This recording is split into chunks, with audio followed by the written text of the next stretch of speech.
Alright mga bossing, so ngayong araw update tayo para sa isa namang close type fully aircon na maikli lang din. So yung isa nating close type dito na 260,000 sold na. Then ito naman mga bossing, is makina na ito is 4D56 na Hyundai 4DBX pala na Hyundai yung makina nito or counterpart ng 4D56 na Mitsubishi. Ito mga bossing is naka 5 stud.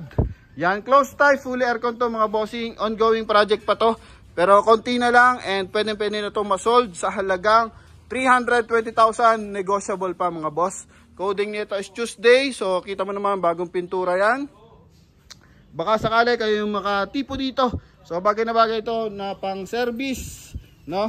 Kahit sa Metro Manila pwede to kasi fully aircon to mga boss. Yan, nakalak lang. No? So hindi pa nakasetup yung likuran niya, yung loob. Pero pwede na ito masold. Paunahan na lang tayo dito mga bossing ha.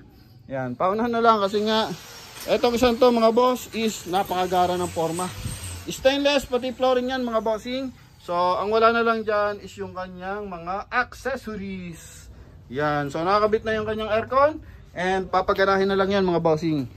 So ito yung kabilang side, rear area and yung kabilang side mga boss. So kita mo naman pulang-pula, no? Nakatutong tong isang to. So I think sa registration ganoon din naman yan. And ito yung kanyang kabilang side. And silipin natin yung kanyang front area.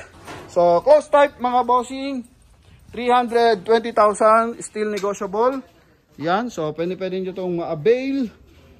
And pwede nyo itong ma-reserve habang hindi pa tapos mga boss. So I think naman malagad na kakalabasan pag mga ganitong klase. So ipupull tint yan, papalitan ng mga bubog para at least solid na solid. Okay? Yan. So, thank you very much mga boss and God bless you all.